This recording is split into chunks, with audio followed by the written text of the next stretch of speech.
오늘 우리에게 주신 하나님의 말씀은 출애굽기 13장 11절부터 22절의 말씀입니다.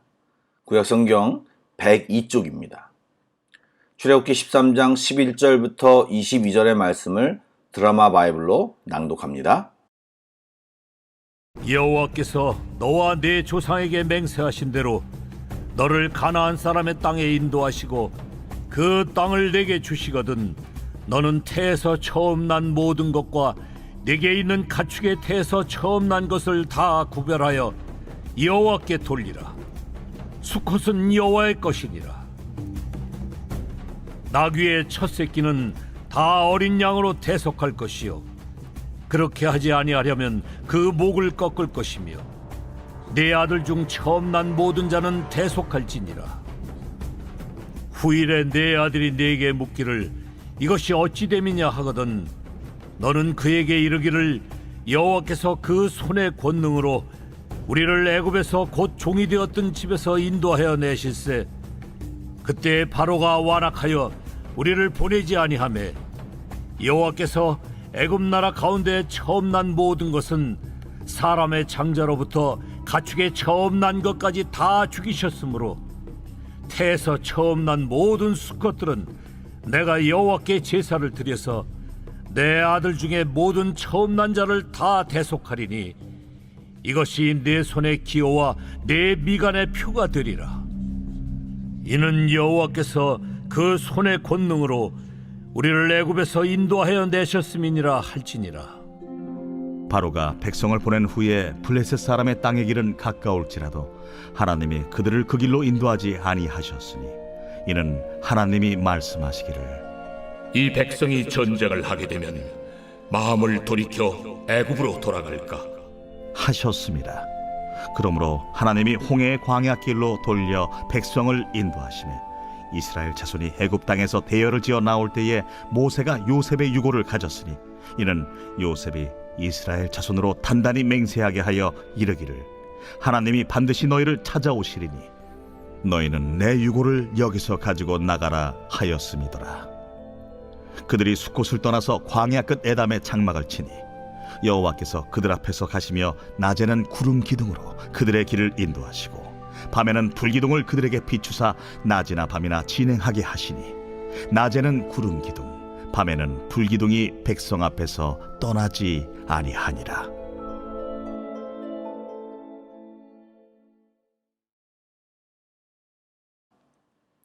샬롬, 좋은 아침입니다. 이 시간 말씀과 기도로 주님 앞에 나아가는 모든 성도들에게 하나님의 특별한 은혜가 오늘도 함께 하시기를 축복합니다. 아멘.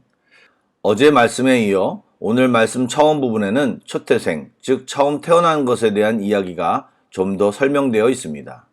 우선 대표성의 원리를 먼저 말씀드리기를 원합니다. 어제도 말씀드렸지만 첫째 그리고 장자는 그 가족의 대표를 의미합니다. 첫째가 죽었다는 것은 그 가족 전체가 죽었다는 의미라고 말씀드렸습니다. 그리고 12절에 보면 수컷은 여호와의 것이니라 라는 말이 있습니다. 여기서 수컷은 복수형인데 처음 난 것 중에 암컷이 있을 수 있기 때문에 암컷은 배제한다는 말입니다. 이것은 수컷의 우위성과 암컷의 열등성을 말하는 것이 아닙니다. 다만 수컷이 암수 모두를 대표하기 때문일 뿐입니다. 그래서 이스라엘 백성의 수를 셀 때에도 남자만 세어 표현하는 것입니다. 물론 당시 고대 사회가 여성을 무시하고 심하게 말하면 제사장으로 취급하기도 했습니다. 그러나 성경에서는 그런 의미보다는 아담이 사람을 대표하고 남자와 여자 중 남자가 그 대표로 정하신 것입니다. 이런 것을 이해하고 보아야 할 것입니다. 다시 말씀으로 돌아갑니다. 유월절 사건을 기념하여 태에서 처음 난 아들과 가축을 하나님께 드리라고 하였습니다. 가축들은 죽여서 제사를 드렸는데 인신제사를 원하시는 하나님이 아니시기에 그 아들을 하나님께 드리는 의미로 속전이라는, 즉 주님 앞에 예물을 드림으로 그 장자를 대속했던 것입니다. 또한 12지파 중에서 레위지파를 뽑아 여호와의 회막에서 봉사하게 했던 것입니다. 말씀드린 대로 이것이 우리는 하나님의 백성입니다. 우리 집은 하나님의 가정입니다를 고백하는 것입니다. 이에 우리는 하나님께서 구원한 특별한 백성입니다 라는 뜻이라는 것입니다. 신약에서는 하나님의 맏아들이신 예수 그리스도께서 우리를 대신하여 죽으심으로 단번에 완전한 대속물이 되셨습니다. 그러므로 우리는 구약의 장자들과 달리 속전을 내는 대가를 치르지 않아도 하나님께 받아들여질 수 있게 된 것입니다. 이것이 우리가 받은 하나님의 은혜입니다. 이러한 예식은 사라졌지만 기억할 것은 내가 누구이고 내가 하나님의 소유된 백성임을 알고 거기에 합당한 삶을 사는 것이 저희들이어야 합니다. 바울의 고백처럼 나의 나된 것은 다 하나님의 은혜임을 알고 이제 자신을 위해서만 사는 삶이 아니라 우리의 주인 되시는 하나님을 기억하고 그분을 위해 사는 우리의 인생이 되기를 바랍니다.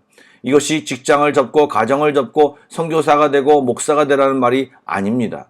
어떠한 일을 하든지 내 삶 속에서 주님을 주인으로 모시고 살라는 것입니다.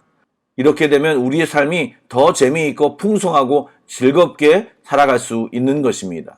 주님을 모시고 사는 삶이 절대로 고리타분하고 뭔가 얽매이는 삶으로 오해하시는 분이 많은데 전혀 그렇지 않습니다. 도전해 보시기 바랍니다. 17절에 보면 이런 말씀이 있습니다. 바로가 백성을 보낸 후에 블레셋 사람의 땅의 길은 가까울지라도 하나님이 그들을 그 길로 인도하지 아니하셨으니 이는 하나님이 말씀하시기를 이 백성이 전쟁을 하게 되면 마음을 돌이켜 애굽으로 돌아갈까 하셨음이라. 아멘. 당시 애굽에서 팔레스타인으로 가는 방법은 3가지 정도였다고 합니다. 첫 번째는 애굽 델타라는 지역에서 해변을 따라 북상하여 당시 블레셋인들이 차지하고 있는 가나안 해안 평화지대에 이르게 되는 바닷길을 따라가는 길입니다. 이것이 바로 17절에 블레셋 사람 땅의 길이라고 표현한 길입니다. 이 길은 주요 무역로였고 가장 지름길이라고 볼 수 있습니다. 그런데 이 길을 택하면 바로 호전적인 블레셋과 즉각적인 전면전을 해야 했을 것입니다. 이제 갓 애굽을 탈출한 이스라엘에겐 아직 전쟁을 치를 준비가 전혀 되어 있지 못했습니다. 잘 생각해보면 이스라엘 백성은 그저 당장 해방과 탈출에만 들떠 있어서 선민으로서의 정체성이나 하나님의 구원의 역사에 대한 전반적인 이해가 너무 부족했습니다. 즉 군사적으로, 정신적으로 준비가 전혀 되어 있지 못했기에 블레셋 길로 갈 수가 없었던 것입니다. 다음으로 바란 광야를 가로질러 네게부 지역으로 지나 요단 고원 남부지방으로 해서 가나안 땅으로 들어가는 술길이라는 길이 있었지만 역시 전쟁의 위험이 있었습니다. 그리고 마지막으로 수에즈만을 통과하여 시내반도 중앙부를 가로질러 모압 평화를 경유 요단강을 건너는 소위 왕의 대로를 통하는 방법이 있었습니다. 이 길은 우회하는 길이기는 했지만 전쟁의 위험이 가장 적은 길이었습니다. 그런데 지금 이스라엘은 엄밀히 말하면 이 3길 중 어느 길도 택하지 않고 정규도로가 아닌 남단 우회로로 진행하여 나아간 것입니다. 이것은 하나님께서 다른 어떤 것보다 하나님과 교제하는 시간을 먼저 갖기를 원하셨던 것입니다. 또한 말하는 내용을 잘 살펴보시면 하나님은 이스라엘 상태를 너무나도 잘 아셨습니다. 마치 어린아이처럼 이끄시는 모습을 느낄 수 있습니다. 하나님의 사랑과 마음, 또 정확하심, 그리고 그분의 온전하심이 느껴지는 성경 구절입니다. 그리고 이어서 나오는 이야기가 요셉의 유고를 가지고 나왔다라는 이야기입니다. 19절 말씀에 보면 요셉의 한 말을 볼 수 있는데 제가 한번 읽어보겠습니다. 모세가 요셉의 유고를 가졌으니 이는 요셉이 이스라엘 자손으로 단단히 맹세하게 하여 이르기를 하나님이 반드시 너희를 찾아오시리니 너희는 내 유고를 여기서 가지고 나가라 하였음이더라. 아멘. 이 말씀을 보면 요셉이 정말 대단한 신앙인이었음을 다시 한번 보여주고 있습니다. 그는 애굽의 총리로 또 당시 이스라엘의 백성은 요셉의 보호와 위명 아래 고센 땅에서 나름 편한 삶을 살았음에도 요셉은 애굽 땅이 요셉과 그 후손에게 약속의 땅이 될 수 없음을 분명히 알았던 것입니다.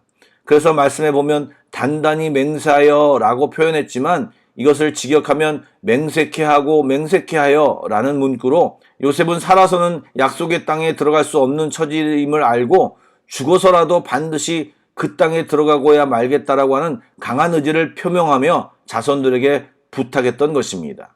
그리고 여러분, 요셉이 죽을 때 어떤 마음으로 이런 유언을 했을까요? 그가 하나님이 아브라함에게 한 말씀을 전해 듣고 기억한 말을 했을까요? 저는 그렇게 생각하지 않습니다. 물론 그런 말을 들어서일 수도 있겠지만 실질적으로는 요셉이 노예 생활하는 가운데 감옥에서 억울한 상황 가운데 또 총리를 하고 있을 때 기도하며 하나님과 깊은 교제를 가졌기 때문에 하나님의 마음을 알았던 것입니다. 요셉은 정확한 시점은 몰랐겠지만 하나님이 이스라엘에게 나타나 다시 가나안 땅으로 이끄실 때가 있을 것으로 그는 기억하고 그가 지금 이것을 유언하여 자손들에게 말했던 것입니다. 그러기에 그는 맹세하여 거듭 맹세하여 나는 뼈라도 그곳에 가고 싶은 마음을 표현하여 유언으로 남긴 것입니다. 이런 모습은 좀 우리가 배워야 할 것 같습니다. 첫 번째, 하나님과 친밀했던 요셉. 여러분, 우리도 하나님과 친밀해야 하겠습니다. 그래서 하나님의 마음을 알고 하나님의 뜻을 아는 저희들이 되어야 하겠습니다. 그뿐만 아니라 그 말씀에 근거하여 하나님의 약속의 땅을 사모한 그의 마음을 우리는 본받아야 할 것입니다. 여러분, 우리도 이제 하나님이 허락하신 하나님 나라를 갈 것입니다. 그곳에 갈 것이라는 또 가고 싶은 강한 의지가 있으신가요? 그곳에 가기까지 신앙을 지키고 하나님 나라를 얻기까지 자기 목숨이라도 버리겠다라고 하는 순교자의 신념과 믿음이 우리에게 있는지 한번 돌아봐야 할 것입니다. 죽어서 혹시 하나님 나라가 있으면 땡큐 아니면 말고 이런 생각을 하는 것은 온전한 신앙이 아닙니다. 이 시간 이런 요셉의 멋진 신앙을 묵상하며 우리의 신앙을 점검하는 이 시간이 되기를 소망합니다. 기도하시겠습니다. 사랑의 하나님, 오늘도 주님의 이름을 높여드립니다. 주님은 우리의 하나님이십니다. 오늘도 우리 모두를 선한 길로 인도하시고 우리 수준에 맞게 돌보고 계심을 신뢰합니다. 연약한 우리를 더 강건하게 해주시고 기도하며 말씀을 보며 요셉처럼 하나님과 친밀하며 하나님의 나라를 꿈꾸며 사모하고 살아가게 하여 주시옵소서. 이 땅에 살면서 우리의 먹고 마심만을 위해서 사는 것이 아니라 하나님을 위해 무엇인가를 하며 살아가는 저희들이 다 되게 하여 주시옵소서. 오늘도 기도하는 저희들에게 성령님을 통해 이끄시고 말씀하여 주시옵소서. 주님을 기대하며 살아계신 예수님의 이름으로 기도드립니다. 아멘. 계속해서 찬양 한 곡을 묵상하시고 합심 기도와 개인 기도로 나아가겠습니다.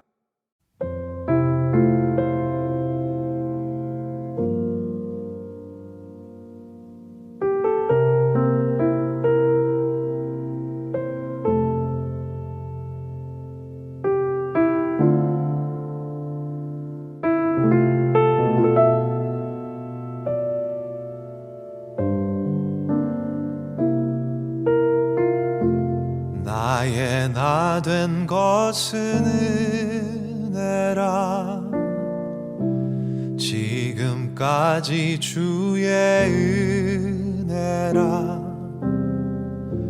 지금 이 순간도 은혜라 모든 것이 주의 은혜라 어둠에서 빛으로 죽음을 생명으로 선으로 바꾸시니 십자가의 은혜라 나의 나 된 것은 은혜라 지금까지 주의 은혜라 지금 이 순간도 은혜라 모든 것이 주의 은혜라 모든 것을